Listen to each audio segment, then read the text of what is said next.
Hello everyone, welcome to our YouTube channel Learn SEP Start with the Basics. So आज की class में हम quick revision start करेंगे. Class 7th का एक चैप्टर पढ़ेंगे ज्योग्राफी का, that is human environment interactions. इस चैप्टर में दो टॉपिक्स पे हम फोकस करें. पूरा चैप्टर इन दो टॉपिक्स पे बेस्ड है.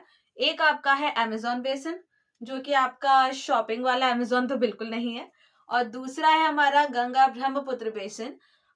दोनों ही हमारे रीजन्स ऐसे हैं जो काफी ज्यादा एक दूसरे के जैसे लगते हैं, बट स्टिल दोनों में फीचर्स बहुत ज्यादा डिफर करते हैं. एक आपका ट्रॉपिकल रीजन है और दूसरा आपका सब ट्रॉपिकल रीजन है. तो कौन सा क्या है, जल्दी से स्टार्ट करते हैं बिना टाइम वेस्ट करे.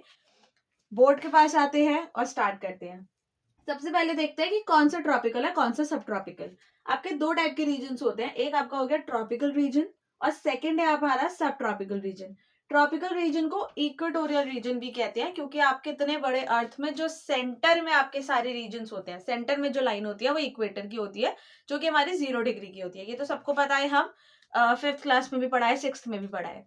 ठीक है. इसके अलावा आपके जितने भी उसके आसपास के रीजन्स होते हैं वो सारे आपके इक्वेटोरियल रीजन्स में काउंट होते हैं. तो अमेजोन बेसिन जो है, it is close to the equator. ये आपका इक्वेटोरियल रीजन या ट्रॉपिकल रीजन में आता है, क्योंकि ये आपका लाई कहाँ करता है, इक्वेटोरियल रीजन के पास में लाई करता है. दूसरा है आपका सब ट्रॉपिकल रीजन, जो कि है हमारा गंगा ब्रह्मपुत्र बेसिन. सॉरी, इसमें आपका है कि ये थोड़ा सा दूर है इक्वेटर से, स्लाइटली अवे, क्योंकि इक्वेटर पे ही बिल्कुल लाई नहीं करता, थोड़ा सा आपका दूर है, तो ये इक्वेटोरियल रीजन में काउंट नहीं होता, इसलिए इसको सब ट्रॉपिकल रीजन बोला गया है. मतलब सब इक्वेटोरियल रीजन की बिल्कुल एग्जैक्ट उस पे नहीं है, बट थोड़ा सा उससे दूर है, पर फिर भी वो उसी में ही हम काउंट करेंगे. ठीक है. सबसे पहले हम पढ़ते हैं अमेजोन बेसिन के बारे में कि ये कहाँ पर लोकेटेड है, कैसे क्या है, इसके बारे में देख लेते हैं. आप इस चैप्टर को जब बिल्कुल पढ़ोगे ना अच्छे से, तो आपको समझ आएगा कि इस चैप्टर में सच में कुछ नहीं है. वैसे तो बहुत सारी चीजें हैं, बट अगर आप इंपॉर्टेंट चीजें करोगे जो बिल्कुल हमारे एग्जाम के लिए बिल्कुल पिक्चर परफेक्ट रहेगी, तो जो मैं पढ़ा रही हूँ बस उतना कर लेना, आपका पूरा हो जाएगा इस चैप्टर का. सबसे पहले देखते हैं अमेजोन बेसिन. अमेजोन बेसिन की ही चीजें हम करते चलेंगे एक एक करके. अमेजोन बेसिन में जितनी भी चीजें आती हैं सब पहले वो करेंगे. ठीक है. सबसे पहले पढ़ते हैं इसका लोकेशन. अगर हम लोकेशन की बात करें तो क्या लोकेशन है इसका. अगर एग्जैक्ट लोकेशन हम देखें तो साउथ, कहां पर है, south America, Africa, America, south America में ये लाई करता है. एग्जैक्ट अगर इसका हम डिग्रीज के बेस पे देखें तो ये आपका है 10 degree north to 10 degree south. मतलब आपका ये हो गया, जैसे ये अर्थ है, ये आपका हो गया equator which is 0 degree. Equator हमारा 0 डिग्री होता है, तो ये आपका इधर हम मान लेते हैं, क्योंकि ये 10 डिग्री नॉर्थ जाता है और 10 डिग्री साउथ, तो ये आपका बराबर का आता है. इक्वेटोरियल रीजन ऐसा बीच में इसको कट करता है. इस तरीके से हो गया, ये आपका साउथ अमेरिका में लाई करता है. उसके अलावा अगर हम देखें, ये वर्ल्ड का लार्जेस्ट रिवर बेसिन बोला जाता है इसको. लार्जेस्ट, लॉन्गेस्ट नहीं, लार्जेस्ट, ये माइंड करेंगे. इसमें जितना भी आपका क्या क्या आता है, इसमें जितनी भी आपकी इसकी ट्रिब्यूटरीज होती हैं, जो ब्रांचेस बन जाती है रिवर्स की, वो जितनी ट्रिब्यूटरीज होती है वो सब इसमें काउंट होती है. सबकी सब हमारी इसी लोकेशन में लाई करेगी. ऐसा नहीं है कि उनको छोड़ देंगे, उसके ट्रिब्यूटरीज को भी हम इसमें ही काउंट करेंगे. इसके अलावा लोकेशन के अलावा दूसरी चीज देखेंगे यहाँ, क्लाइमेट. क्लाइमेट इसमें कैसा रहता है, अमेजोन बेसिन में हमारे जो दिन होते हैं वो काफी ज्यादा हॉट रहते हैं. तो हो गया हॉट डेज. हॉट डेज इसलिए क्योंकि टेम्परेचर जो है वो काफी ज्यादा हाई रहता है, क्योंकि इक्वेटोरियल रीजन के पास है. ऑब्वियसली सन की यहाँ पे डायरेक्ट रेस पड़ती है. इक्वेटोरियल रीजन में नॉर्थ पोल या साउथ पोल की तरफ जाएंगे तो कम होता चला जाता है, लेकिन इक्वेटोरियल रीजन में हमारा हमेशा बहुत ज्यादा रहेगा. तो इसीलिए बहुत ज्यादा यहाँ पे गर्मी पड़ती है, और इसीलिए हॉट डेज यहाँ पे हम लोग मान के चलते हैं कि दिन जो है वो बहुत ज्यादा गर्म रहते हैं. थोड़ा सा ह्यूमिडिटी भी रहती है, इसलिए स्टिकी काफी फील भी होता है, क्योंकि ऐसा लगता है बस बारिश कभी भी आ सकती है। बारिश नहीं आ रही है तो वो आपकी स्वेटिंग की वजह से, गर्मी की वजह से, ह्यूमिडिटी या फिर एयर में इतना ह्यूमिडिटी आ जाती है कि बहुत ज्यादा नमी वाला मौसम हो जाता है। उसके बाद अगर हम देखें, हॉट डेज के अलावा यहाँ पे डेली रेन का भी होता है। क्यों होता है? क्योंकि इक्वेटोरियल रीजन में है तो यहाँ पे गर्मी बहुत है, गर्मी बहुत है तो उसकी वजह से आपका इवेपोरेशन ज्यादा होता है, इवेपोरेशन की वजह से आपका प्रेसिपिटेशन भी ऑटोमेटिकली ज्यादा होगा। तो गर्मी ज्यादा है तो पानी भी ज्यादा आएगा यहाँ पे, तो यहाँ पे डेली रेन की गुंजाइश रहती है। अब क्योंकि डेली रेन होता है इसलिए यहाँ पे इतना ज्यादा डेंस फॉरेस्ट क्रिएट हो गया है, क्योंकि बहुत ज्यादा बारिश है तो बहुत ज्यादा यहाँ पे पेड़ पौधे वगैरह भी ग्रो कर गए हैं। ठीक है, उसके अलावा एक और मौसम का क्या है, ह्यूमिडिटी, जो हमने अभी अभी ऑलरेडी डिस्कस कर लिया कि ह्यूमिडिटी भी यहाँ बहुत ज्यादा रहती है। बारिश है, धूप है, दोनों मिक्स होते हैं तो ऑब्वियसली एयर प्रेशर वगैरह टकराने से आपका ह्यूमिडिटी भी इंक्रीज हो जाता है। ठीक है, ये आपके हो गए तीनों पॉइंट्स हमारे क्लाइमेट के बारे में। अब है यहाँ पे कि यहाँ पे वेजिटेशन कैसा है। अगर हम वेजिटेशन की बात करें तो वेजिटेशन यहाँ पे कैसा है, डेंस, डेंस रेन फॉरेस्ट है यहाँ पे। डेंस का मतलब हो गया कि बहुत घने हैं यहाँ पे। उनकी वजह से किस तरीके से है कि ये इतने बड़े बड़े ऐसे पेड़ बन रहे हैं, बहुत सारे पेड़ बन रहे हैं, तो ये जो फॉरेस्ट का फ्लोर है यहाँ तक सनलाइट आ ही नहीं पाती है, इतने ज्यादा है। यहाँ पे रूफ की तरह ये क्रिएट हो गया है। ये यहाँ पे हेड जो बन गया ये हो गया आपका कैनपी।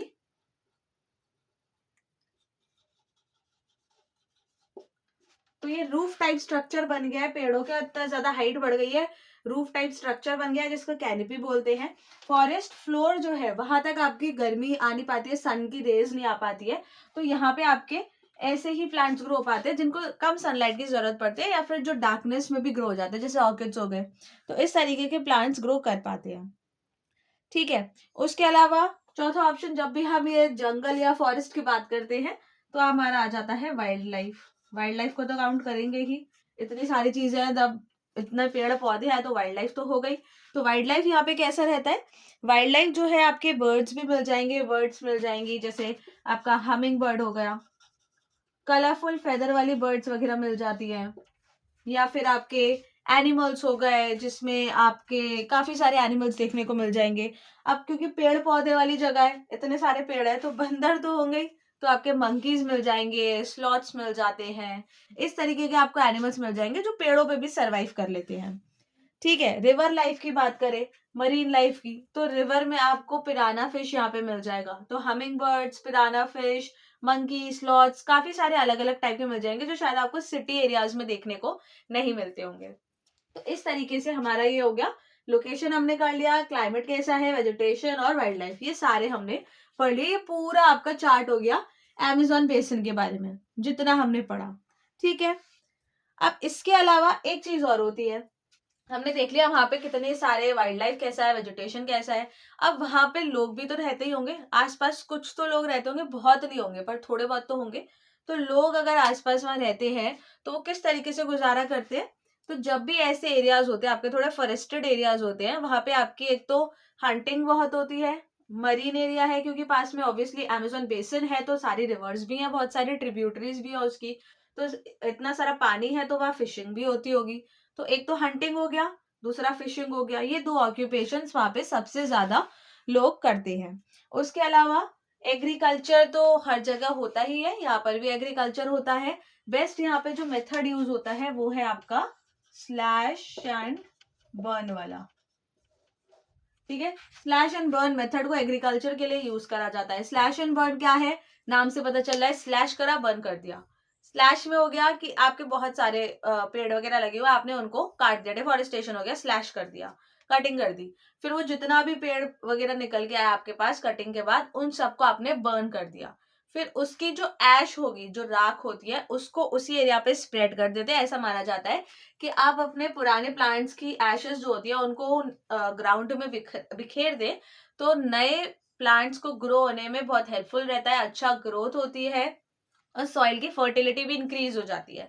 तो इसलिए स्लैश एंड बर्न एग्रीकल्चर को वहां पे यूज किया जाता है। अब वहां पे वैसे भी खाली लैंड मिलना तो मुश्किल होगा क्योंकि इतना फॉरेस्टेड एरिया है, तो पुराने ही पेड़ों को काट के फिर नए अच्छे वाले जिनकी जरूरत है उनको ग्रो कर लो। ठीक है, ये आपका हो गया इसमें एग्रीकल्चर के बारे में। ठीक है, ये हमारा पूरा हो गया अमेज़न बेसिन। जल्दी से आ जाते हैं हम गंगा ब्रह्मपुत्र बेसिन के बारे में। बहुत जल्दी जल्दी हम कर रहे हैं क्योंकि ये क्विक रिवीजन वाली क्लास है, ताकि आप जल्दी जल्दी बस एग्जाम से एक दिन पहले जो पढ़ पाते हैं बस वैसे करके हम पढ़ाई कर पाए। अब गंगा ब्रह्मपुत्र बेसिन अगर देखें तो इसमें दो नाम आ रहे हैं, दो रिवर्स के नाम आ रहे हैं। एक आपका गंगा हो गई और ब्रह्मपुत्र भी हो गई। दोनों को ही कलेक्टिवली जब हमने लिया है तो वो बन गया हमारा गंगा ब्रह्मपुत्र बेसिन। एक एक करके इसके बारे में भी पढ़ लेते हैं।